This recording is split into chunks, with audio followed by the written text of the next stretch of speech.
Do you have a friend that you need to tell to arrive 30 minutes earlier than they need to for the dinner reservation because you know that they're going to be late, so you've got to give them that buffer? These people are often aware of it.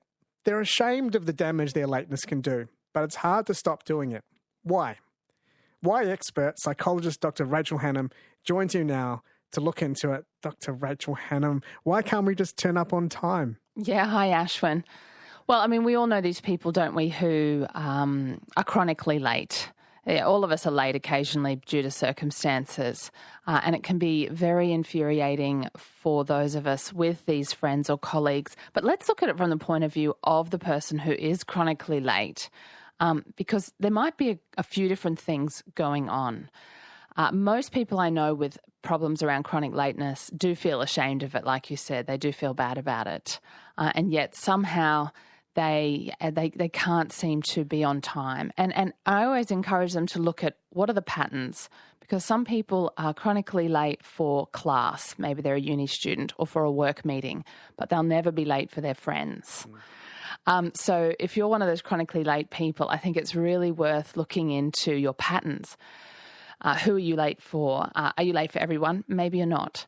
And there might be some unconscious belief there that it doesn't really matter. One of my clients was always late for class and work meetings because when there was a group, she sort of got that group effect, that bystander effect, that she didn't really matter.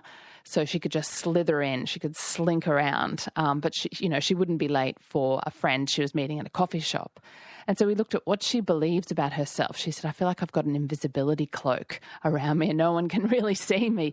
But she wasn't acknowledging the impact she had on other people. Does this happen often where people aren't aware of their contempt that they have other people or classes, the fact that they don't value it, that they have to wait to their behaviour reveals that unconscious desire? Does behaviour often point to clues like that, or shouldn't we be aware of these things in the first place? Oh, that's a great question. Yeah, sometimes what psychologists call this ambivalence, when what our conscious awareness tells us is quite different from what our unconscious behaviour or unconscious minds are doing. Yeah, that word contempt that you just used is interesting because there can be a sense of shame around this, but there can also be a sense of entitlement.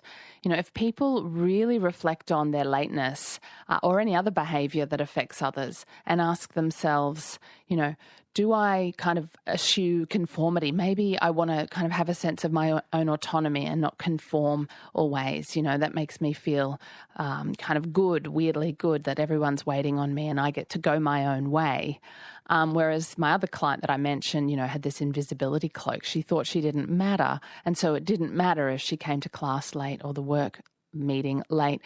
And so, yeah, definitely using your own behaviour as a prompt for reflecting on, what am I believing here and why do I do this? Now's a good time for that because most people will have 10 days off or so before work kicks off to really reflect on some of their habits. Yes. Yeah. Are these people... I'm assuming that people don't, when someone's constantly late in their group, think, oh, you may have an issue regarding how much you value this group. They just think you're lazy, you're inconsiderate. That's probably the go-to reaction. Is that the most common approach? And what should people do with the late person in their life? Well, yeah, so there's two really important things there. One is that we do judge people as lazy or inconsiderate or selfish. And people judge themselves this way. And that blame produces shame. And the problem with shame is if we feel really bad about ourselves, that blocks and is a defense against self-reflection. We can't actually go, why do I do this? And let ourselves feel bad about it, but also wonder about it and be curious. So I think telling people, you're lazy, you're rude, you're selfish doesn't produce changes in their behaviour because you're just triggering shame in them and that blocks their self-reflection. So it's more helpful, I think, to say to that colleague or that friend, hey, I've noticed that, 80% of the time you're late for our meetings, and then state how that affects you, how that, interrupts your plans, eats into your time. So if you talk about the impact that it has rather than judge their character, they're much more likely to have a wake-up call and reflect on it. I just remembered a client who turned up late to meet her friend who was an exercise buddy almost every time she was late. And eventually her friend said, I'm not exercising with you anymore. And she just canned the whole arrangement. And this was so shocking to my client that it actually prompted her her self-reflection because of the shock that she experienced. So, yeah, you can confront people, but don't call them rude, lazy or selfish. Okay, that's all right. But yeah, sometimes we just need a little bit of a shocking moment to wake us up. Yeah. Is it self-sabotage? Is there an element of that when you're constantly late to things? Yeah, absolutely. Self-sabotage links in with that thing about shame. You know, if we are feeling afraid or ashamed, we may become quite avoidant. We don't want to feel those bad feelings, so we just avoid a situation. That can sabotage us. Or we maybe get aggressive and lash out and get defensive, and that can actually sabotage our efforts to make real lasting changes. What would be your main tips to give someone who wants to confront their chronic lateness? Well, you know, I think ask yourself, do I believe unhelpful things about this? Do I believe it doesn't really matter if I'm late? Do I have an issue around conformity? Do I feel like I've lost my autonomy if I turn up late? So some of that self-reflection. And then on a practical level, and a lot of chronic late people have done this, but never stop trying is my suggestion to people. Don't give up. Prepare ahead of time. Get your stuff ready. Fill up the car with petrol. Make sure you're ready to go and set your departure time, not your arrival time. And yeah, I just think find ways to stay focused. Some people have a little bit of ADHD and they get very, very distracted. So the other thing I suggest to people is they run a commentary in their head of what they're doing. Okay, I'm getting my keys, I'm putting my shoes on, I'm going to the car. You know, actually like a cricket commentator, tell themselves what they're doing at each moment so they don't get distracted, because distractibility is another thing. You're listening to psychologist Dr. Rachel Hannam talking about chronic lateness and what we can do about it. Now's also a time where people will be wanting to change more broadly and they might be relying on their willpower to do it. So we thought we'd look into willpower with you. What is will and willpower? Great questions. I would say will is just our conscious intention and our choices to get things done. And willpower is our ability to stay on track with those intentions or choices. So we often talk about willpower at this time of the year with our intentions and resolutions to change behaviours and habits. And so it's really about our conscious mind. Are we born with it or do we acquire it? Well, we're definitely born with a strong will. I mean, just look at toddlers. We talk about the will of small children, and they need all that life energy, all of that will and energy. So this relates to our life energy so that they can learn things and achieve things and get through life. And we often talk about people who are much older, maybe they're very sick or depressed, and people say things like, I've lost the will to do anything, the will to get out of bed or even the will to live. So we do use it in these ways. So we are definitely born with a lot of this life energy, some more than others perhaps. But then stuff starts to go awry when we intend consciously to use our energy towards certain goals and values. And then we don't. And we wonder, why can't I stick with this? Yeah. Why do we lose our willpower motivation? What can we do about it? How can we get it back? Yeah, it's interesting. I sometimes say to my clients that all of us are run by a committee. There's not just one of you. Who's in this committee? Yeah, well, there is that conscious executive administrative part of our committee that says, we're going to do this. You know, we're going to eat better and lose weight and study more or whatever. But it's like other members of the committee that are more in the unconscious say, hang on, you didn't consult with me. Nobody talked to me about this. So we do need to, you know, kind of get all the committee members together as much as we can and see what's going on, because this ambivalence, this sort of unconscious stuff that might go against our conscious will is very important to look at. And, you know, some people are more conscientious than others. There's no doubt about that. But all of us can become more conscientious if we perhaps just slow down and look at, what do I believe, like I was saying before about the lateness, and what do I really want? There's a technique called the 5 whys, which I sometimes use with my clients, which is, so I want to eat better. Why? Because I want to lose weight and be healthier. Why? Because I want to get these other things done or be around for my children. Why? And we just keep asking why to get through the layers of values and needs so that we can really connect with a deeper motivation. That's one technique we can do to sort of align our conscious and unconscious minds. This process of becoming aware of your unconscious, that was like a Jungian idea. You've got to bring the unconscious to the consciousness. Is that something we should all be doing, or can we just ignore the unconscious and just live in this little conscious bubble? How important is this work that you're talking about? Well, this is such a big question you're asking, because this is what psychologists sit around and debate and argue about with different psychotherapies all the time. Yeah. It's a massive question. But I would say, look at your own life. When you just try and do things through sheer force of will, and ignore your deeper feelings, ignore your body, ignore your unconscious, it's interesting to kind of go, well, what happens, and look at where we do self-sabotage, look at where you do get thwarted in your goals, reflect and really look at what is going on, what's trying to be communicated here by my unconscious mind, and what am I communicating to myself and others through my behaviour. It's a big reflection. Rachel, I've had a text come in, and I know if a text doesn't have a name attached at the end, it's going to be a little sassy. Okay. So this is the text that's come in. The psychologist is fortunate to know people who have remorse at being late. Most I know are unrepentant, pure evil. They waste your life by making you wait, but are infuriated when they need to wait for anything. I realise this when the chronic latecomers never missed planes. They are lazy, inconsiderate and selfish. When they are late to see you, you suffer.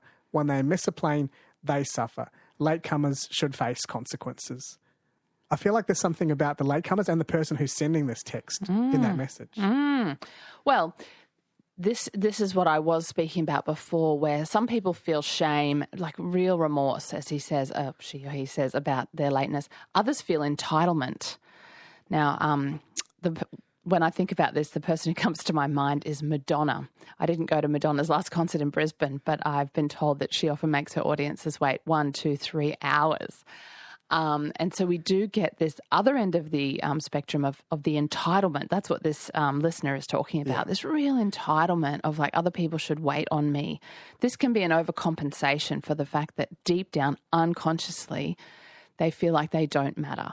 They don't feel good about themselves, but they're not aware of that. What they're aware of is that they want to have the power, they want to have the control, yet other people are in trouble if they're late. But because this person is so entitled, this is narcissism right here, it's fine for them to be late. And what to do about these people?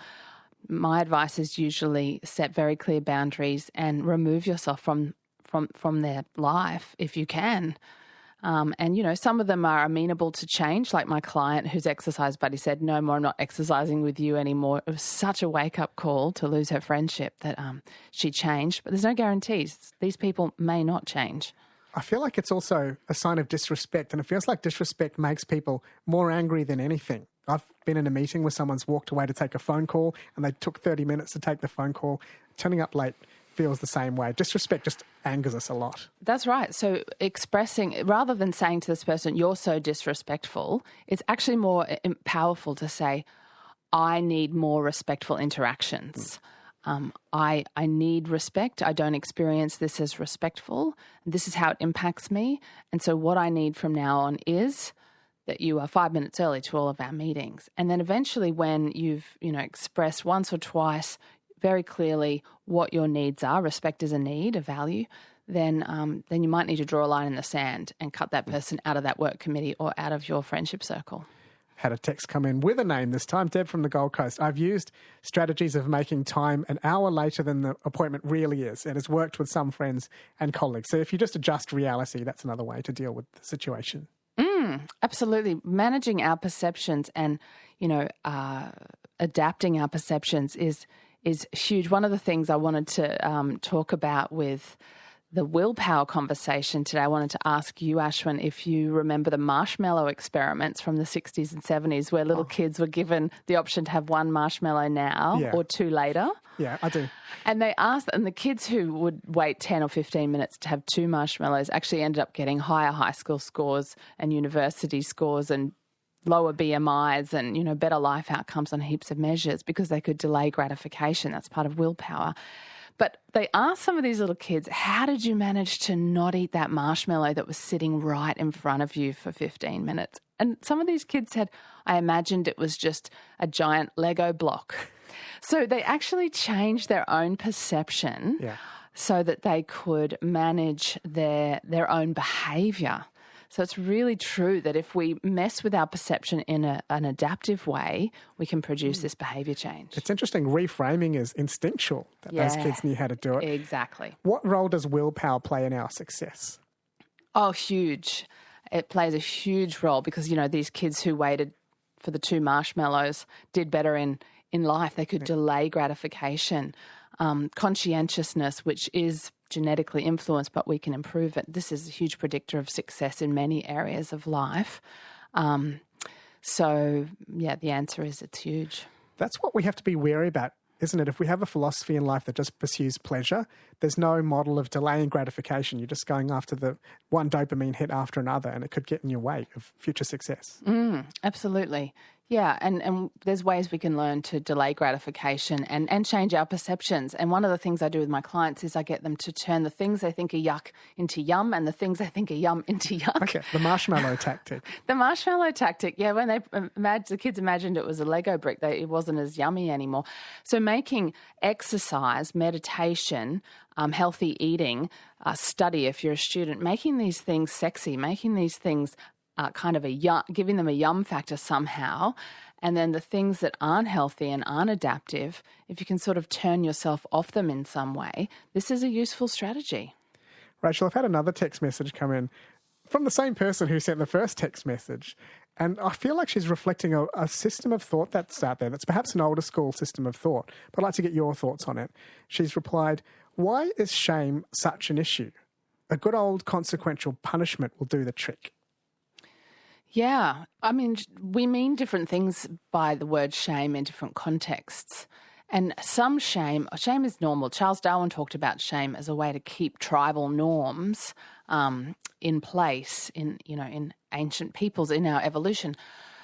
But too much shame actually blocks our ability to look at ourselves clearly and make changes. And punishment can produce too much shame, and criticism and rejection can produce too much of this shame. And then we're stuck in our ways because we're not actually willing to feel the healthy shame, the kind of the bad feeling, if we can't tolerate that long enough to really reflect on ourselves and try out new behaviours, we're going to stay stuck.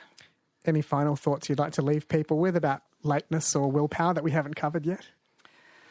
I think today's New Year's Day, so if you're setting some New Year's resolutions for yourself, try and think of your resolutions as goals and try and think of them as sexy goals, what I call sexy goals. Okay. Try and see them as fun, interesting, exciting, and as a bit of an experiment, and be curious. I wonder what's going to happen if I try this. What happens if I don't do anything? And where could I be in 6 weeks from now or 6 months from now?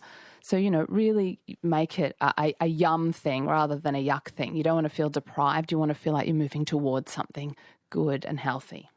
Good way to almost end the show. Rachel Hannam, Happy New Year. Thanks for coming in. Happy New Year to you, Ashwin.